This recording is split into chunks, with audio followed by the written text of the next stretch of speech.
urukundo ndatuza ubuzima bwabaye inzozi isukaye utewe udakunda kuringizo zaba ari inzozi buri munsi ubwo ngwa mu gituza ndahinduka nkumva ari maji umutima uratera n'utuza kuri njye nsanze ari wowe nzi mande ngira ngo ni sande isivane izike yambitse korutwe marira ode jewe wumva rakabipe mande ngira ngo ni sande isivane izike yambitse korutwe marira ode jewe wumva rakabipe uko nabaho ntamundi nayo sinigeze fata guca urabizi urukundo ngukunda rwambanye ufatose kukwanga n'icyaha mbonye umukunzi uzamatse urukundo mu buzima kambere itara urabizi urukundo ngukunda rwambanye ufatose kukwanga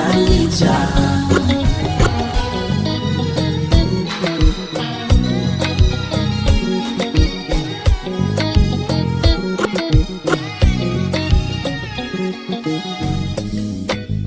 wowe wampinduye ko ndaguteke you far away wanyibagije abaturwanya twabasize inyuma sichidikanya uri malaika ni wowe malaika wowe wenyine wanjye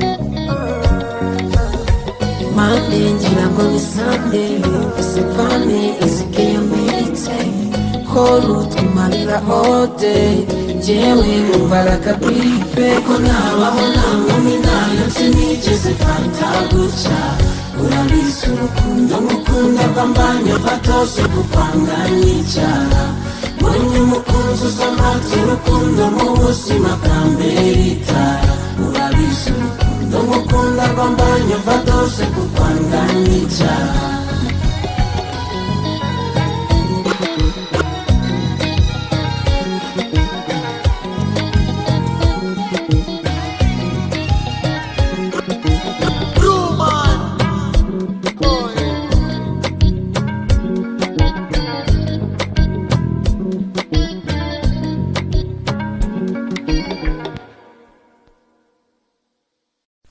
Welcome back my people, arachari umungu wanyu Sankara premier nk'ibisanzwe uyu munsi ngaba nisanze muri Topic Electronics aho nje kubereka ibikoresho byiza bya electronic bigezweho kandi ku biciro byiza aho tubafitiye amatelefoni meza cyane nk'izi iPhone 17 Pro Max MacBook ndetse n'ama headset agezweho nk'iyi nambaye screen meza cyane JBL speakers ndetse na PS z'ikinyejana ewana ibintu muri Topic Electronics no buryohe ibintu byose biri kuri price ziri hasi cyane ko turi mu mpera z'umwaka none akarusho abantu bafite Apple phones cyangwa se telefone ya iPhone ubaye udafite ubushobozi bwo kubayigurira icyarimwe hari promotion yo kwakwishyura 40% cyangwa se 40% andi ukajya wishyura mu byiciro buri cyumweru ukagira amafaranga utanga ariko kuri condition imwe gusa usabwa kuba ufite akazi aracyeza premier hamwe na Topic Electronics. God bless. Nakubwiye Eric Tech yaje nk'igisubizo ku banyarwanda. Nari mfite ibibazo by'ibikoresho byanjye by'ikoranabuhanga. Byari byarananiye pe. Ariko nagereye kwa Eric Tech ibikoresho byanjye byose by'ikoranabuhanga karakemutse. Eric Tech ubu ndishimye ni wabyumva.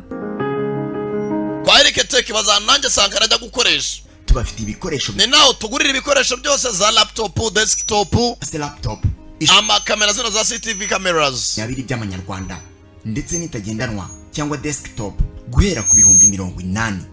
Ntabwo ari ibyo gusa, tubafite CCTV cameras zicunga umutekano wawe cyangwa se mu kazi kawe. Ibikoresho byose by'ikoranabuhanga byananiranye tubikora mu kanya nk'ako guhumbya bikaba bishya. Mu masegonda make cyane kwa Eric Tech. Akira abanyeshuri bashya mu bijyanye na IT, electronics ndetse kandi igitangaje kwa Eric Tech bigisha computer ariko ku mafaranga make cyane n'ibindi. Ku giciro nk'icy'umuneke.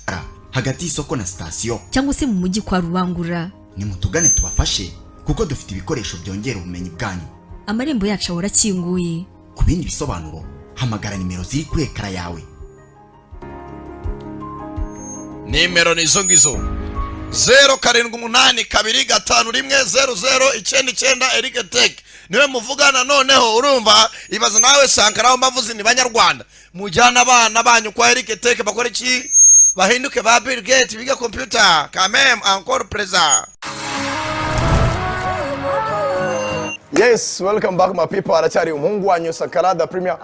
Uyu munsi nkaba nisanze muri kwizerwa Arts Furniture aho nje kubereka ibyiza biri muri kwizerwa Arts Furniture. Muri make nje kubereka ikintu kijyanye na furniture, ibintu byo mu nzu bijyanye na furniture. Guys, come with me, let me show you this. Yes, kuri abantu mukunda intebe za kwiri nazo twazibazanye intebe nziza cyane ko ubungubu izi ntebe umva niyo wamenaho amazi bimeze gute ntacyo yaba kabisa. Aba intebe za original, intebe nziza cyane ko ubungubu niyo utanze order zigusanga iwawe. Oh la kwizerwa Arts Furniture ibintu n'uburyohe. Muri kwizerwa Arts Furniture tubafitiye intebe nziza ewana za ntebe ku buryo washyiriwa ewana ugiye gushaka umugore nana mukwime ewana hano ibintu aba ari fresh kabisa. Si ibyo gusa tubafitiye ibintu byinshi bigiye bitandukanye kuri ba bantu bamukeneye gukoresha ama office cyangwa se amameza yo mu mabiro turayafite meza cyane. Wanaza unabishatse ugatanga commande nayo turayigukorera. Si ibyo gusa tubafitiye ku bantu bashaka imisego ama bed cover byose bari muri kwizerwa Arts Furniture. Ibintu bijyanye n'amarido nayo turayafite hano ngaho nko muyabona hano. Yes, guess what, on top of that guys, let me tell you this. Ku bantu mumaze kubaka inzu wibaza ngo ese mu nzu zashyiramo ibiki cyane by'ubwoko bwa furniture, either intebe, ibitanda, utubati, amasaramanje. Muri kwizerwa Arts Furniture uraza ukatwereka inzu yawe uko imeze, hanyuma mu gihe kingana n'ukwezi kumwe utaha mu nzu yawe ibintu byose twamaze kubigushyiramo. Kandi iyo promotion muri zimera z'umwaka ibiciro twabikubise hasi. Muri make muri kwizerwa Arts Furniture ibintu n'uburyohe guys, mutugane natwe iwanyu tubakeje ko birabaje kubona umuntu ari umusirimu atuye ahantu hasarabi guys. Thank you. No mungu wa Sankara the Premier hamwe na kwizerwa Arts Furniture. God bless. Aya basi nakubwira cyane Sankara the Premier for real. Kwanza kambivuga nyibyibuka iyi filmu umwana uri munsi y'imyaka 18. Do watch ntabwo emere kuyireba. Nyatangira avuga ati Hola Adri. Bite Adri. Esto no es fácil. Ndabizi ko ntabwo byoroshye. No tenía fuerzas de decírtelo a la cara. Ati numvaga nari bubaje kuba nakubwira amaso ku maso turebana. Nubutumwa zangari barasigira umuntu niba radiriye niba yadiriyane nibyo naramenya. Aunque quizás esta sea la mejor manera de evitar discusiones inútiles. Ati numvaga ari uburyo bwonyine twaca amazimwe cyangwa se intonganya z'urudaca. Me voy. Ndagiye ndagusize mudamu yasize umugabo. Ndagukunda si wakemeye uyu munsi kwaza kongera kwarara hano. Baguye bwa mbere umukobwa mucyuriwe bwa kabiri baratahana. Umusore ati kumva wisukira umugabo girlfriend wari gusura ukamwisukira. Kumbe wa mupolisi yakundanaga na kano gaseriveri ko mukabari murimo murakega namwe ntago mufite proof cyangwa se gihamya. Además ella fue la que lo dejó. Ariko bisibye nibyo umugore yaramutaye. Eso no sabemos con seguridad. Ese wowe uri sure yabyo? Uri sure ko umugore yamutaye? ¿Estás celoso? Hasi wafuke. Sasa umupolisi yakundanaga na kano gaseriveri urunzu ngenyine. ¿Qué tal que me hubiera pasado algo grave? Ese abari ikintu kibi cyari bumbeho. No pasó nada. Nta kintu cyakubaho. Ariko nani cyabaye. La luz porque estaba lloviendo. Ahora kenshi kubera inkuba iyo yaguye imvura nyinshi umuriro urabura. Buri harukuntu ubona umuntu mukuru kabana ari umuntu ukuze cyangwa se kugira inama mukaganira yaratanyagwana wa mukecuru wabakodeje ati nasize ubuzima bwanjye muri Espa. Welcome back my people. Aracyari umuhungu wanyu Sankara the Premier nk'ibisanzwe. Uyu munsi nkaba nisanze muri Dropic Electronics aho nje kubereka ibikoresho byiza bya electronic bigezweho kandi ku biciro byiza. Aho tubafitiye amatelefoni meza cyane nk'izi iPhone 17 Pro Max, MacBook ndetse n'ama headset agezweho nk'iyi nambaye, screen meza cyane, JBL speakers ndetse na PS z'ikinyejana. Ewana ibintu muri Dropic Electronics n'uburyohe, ibintu byose biri kuri price ziri hasi cyane ko turi mu mpera z'umwaka. None akarusho abantu bafite Apple phones cyangwa se amatelefoni ya iPhone, ubaye udafite ubushobozi bwo kubayigurira icyarimwe, hari promotion yo kwishyura 40% cyangwa se 40% andi ukajya wishyura mu byiciro buri cyumweru ukagira amafaranga utanga. Ariko kuri condition imwe gusa, usabwa kuba ufite akazi. Aracyari the Premier hamwe na Dropic Electronics. God bless. N'umugore twagize gutumvikana nta bindi birenze. Porta maestro. Ati bivuga ko bitarenze hano muri polisi biba birenze. buriya yageza kuri station ya polisi bakavuga ati njye umuntu twagiranye amakimbirane ngo ariko ntabwo ari ibyadanje. Buriya kuri polisi ni akantu bajya bavuga ko atari akadanje kubera ko akuvuga ko atari akadanje gashobora kuba katera umuntu turama cyangwa depression bikamubyarira gukora ikintu kibi cyangwa kuba yageza no kumanuka itari nziza. Una discusión de pareja. Twateranye amagambo birangira gutyo nta byadanje. Nada más. Umupolisi ati byovuga ko atari ibyadanje ahubwo nibyo byadanje hano muri station.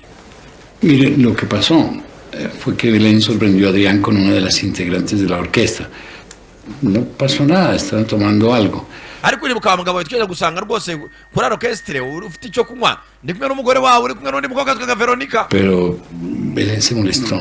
Ndabizi umugore yagiye arakaye n'ubwo urimo urarenzaho Belén yatashye ababaye. No es importante. Ibyo ntabwo ari ingenzi man. No lo es. Twemeze. Lo importante es saber dónde está. Ingenzi muri akamwana kwa mwashaka umugore wanjye ari. Eso es lo que hay que averiguar. Dushaka umugore wanjye nta kindi. Ntabwo cyako bisa neza. Bibuke mpamvu ariko ngo dushe ziri gukora neza nuko Fabiana kuri njo atakubise ku mahombo nimba gace gacetse ko yapfuye. No, pero N'amadusha ari gukora. pregunta interesante. Ariko mbere ya byose akabanje kumbaza niba ugiye guhindura ibyo mu nzu yanjye. Pensé que te iba a gustar. Nari nzi ko ubikunda ariko. No pasa nada. Ntacyo bitwaye. Fabiana inyuma ya kamera uwari. Imana ishimwe ranjye n'ibifite kabiri nibyo nazi ariko icyo nsyo nuko ku giti bitandatu bya burya show kwezi kose nabi biri ku cyumweru yari Sankara da Premier mbabwira yuko kuri wa eshatu akadomo igiti akadomo net ariho nyine usanga filime zacu zanjye Sankara da Premier Junior Giti ndetse na Dira Nikabaka bebe muri make ni muzicwe n'irungu cyane ko buramutse ushaka na filime zindi wasanga kuri YouTube channel ya Junior Giti abo amaseri meza cyane nk'inkuru ya Sara n'izindi zigiye zitandukanye imbohe z'urukundo prisonnier de l'amour ndabakunda cyane da Premier.